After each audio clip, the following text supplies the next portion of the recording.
Welcome to the Jackal and the Truth. My name is TJ Gray, and with me, as always, is my brother, the Jackal. We have a really exciting show for you coming up. First, we want to take this time to mention that a lot of you are in college who watch this and will be coming home for break in the coming weeks. Please, if you have a couple minutes, maybe an hour or two to spare for us, we're going to be passing out flyers to try to get a little bit more viewership. We love the 40 of you that watch every week. We really, really do appreciate it. But we're going to try to put another 0 on that number. That'd be awesome. It would be. Listen, we all know where we go when we're not in school. Diners, the mall, restaurants, whatever. We're going to go to those spots, basically just stand outside or the bar. And we'll stand outside and hand out flyers. So if you'd be interested in doing that, we'll be having the flyers made next week. You know how to contact us: Facebook, YouTube, email. There's like a billion ways to get in touch with us. Call me. I really don't care. And we'll be doing that. All right, coming back, when we come back, we'll be talking about the funniest movies of the decade. We'll be discussing two women who just... Are you really on the phone right now? I forgot to turn my phone off. Oh, my God. We'll be talking about two women that's been through a little bit of tragedy lately. And also, at the very end of the show, I'll explain what my shirt means and why I'm wearing this shirt. So that's something at least to look forward to. All right, so come right back. Again, if you can help us, please get in touch with us. All right?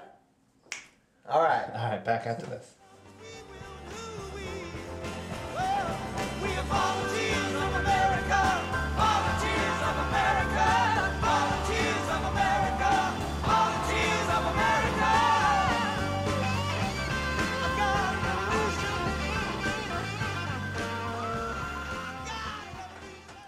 Welcome back to the show. As the decade nears end, you'll see a lot of lists. Funniest movie of the decade, best book of the decade, athlete of the decade, team of the decade, all those kind of things. Well, funniest movie of the decade was something that's on HuffingtonPost.com. You can go there right now and vote. And we thought it'd be fun. We both like funny movies. I know the Jackal has a different kind of sense of humor than I do, but we still thought it'd be fun to see what you rank as your top 10 movies and what I rank. So we did. We ranked them and the Jackal puts, here's his top 3. He puts The Hangover at number 1. Harold and Kumar Go to White Castle at number 2. And Wedding Crashers at number 3. So tell me why did you put Hangover number 1? It was a funny movie. That actor Zach, whatever the fuck his name is. Not a chance you could say Galifianakis. It was his big time first big movie. Right. And he was so dumb in the movie, but it was so funny. Did you see a little bit of yourself in that role? This asshole, when watching the movie, goes, that's you, Bob. And the skinny, good-looking one is Chris. But it was funny, this how stupid he was, cutting himself and everything, all 3 of them together. It was really good, and then looking for the best friend who was on the roof the whole time. All right, you just gave away the movie to everybody who hasn't seen it. It was a good movie. All right, my 3 are more traditional. I put Hangover 2, so we have a little bit of the same flow going on. Oh, yeah, so yeah. I have at 1, though, I have Meet the Parents. Robert De Niro is always like a straight character, and not meaning gay as opposed, but straight face, right? So to see him in a comedy role was hilarious. And I put Super Troopers as number 3. It's probably one of my most quotable movies. It's hilarious. I had it in the top 5, I believe. Yeah. All right. So let's see what you had in your top 10 that I didn't have, and what you had that I don't know. Whatever I just said, flipping around, and that's the opposite. All right. You had Harold and Kumar Go to White Castle. It's a terrible movie. I don't know why you think it was... A terrible movie. Terrible movie. Dude, you get these people high out of the fucking line all night looking for fucking White Castle. We should do that. We're going to do that one day. You also had Talladega Nights, the Ballad of Ricky Bobby, which was like the 13th Will Ferrell movie you had in your top 10, which isn't even possible. Then you had... It was a funny movie. Come on. You had Borat at number 10. Terrible movie. Absolutely terrible. Me and the producer, we watched it one night when I was over his house.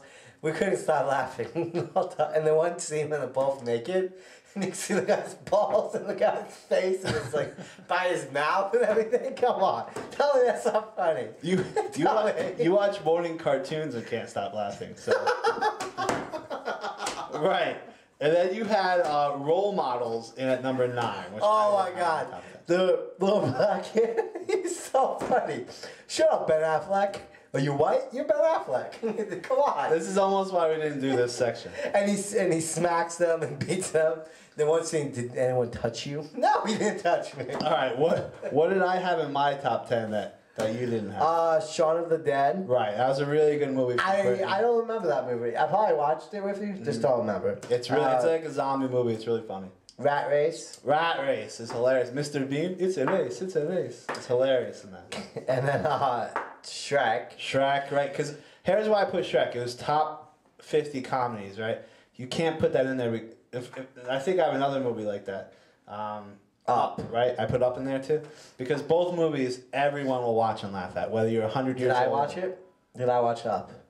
I don't think you did. No. Would I watch it? No. Would I watch Shrek? Yeah, I watched it.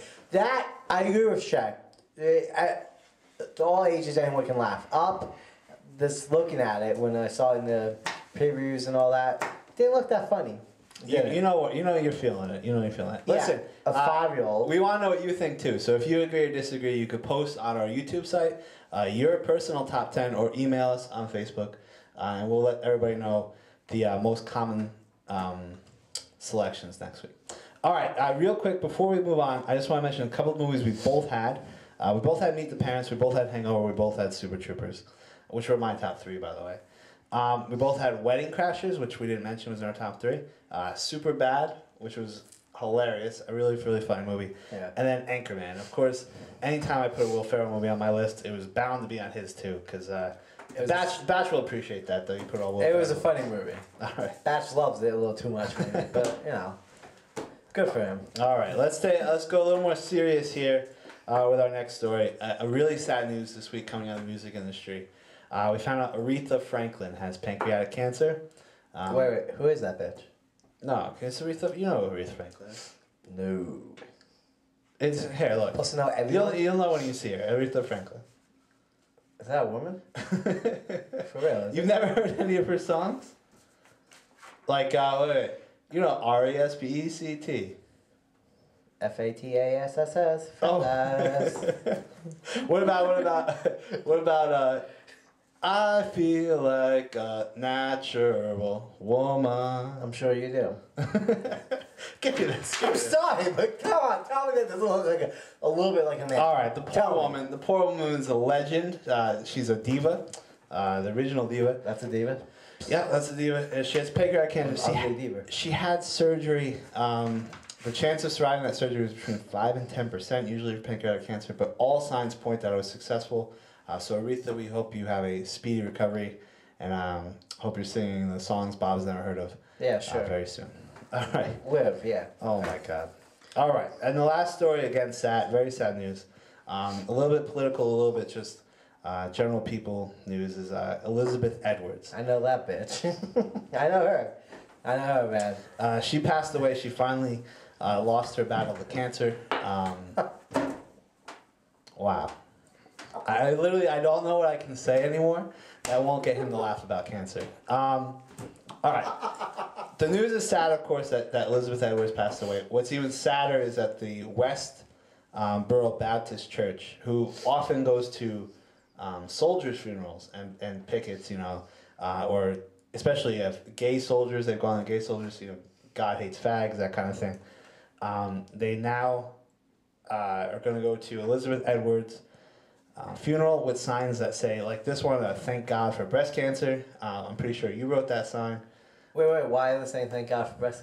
Because they're glad she died.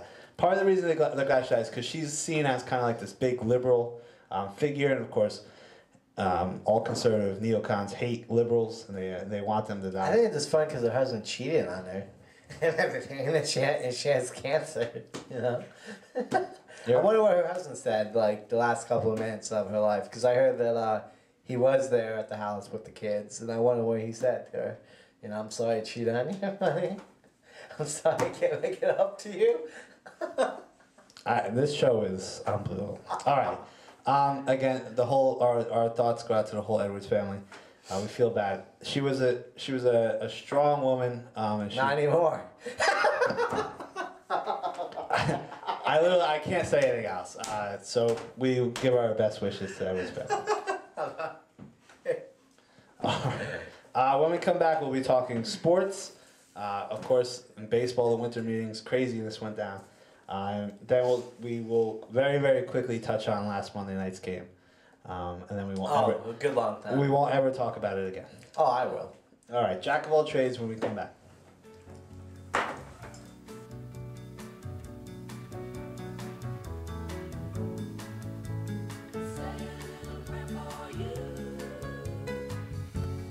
Moment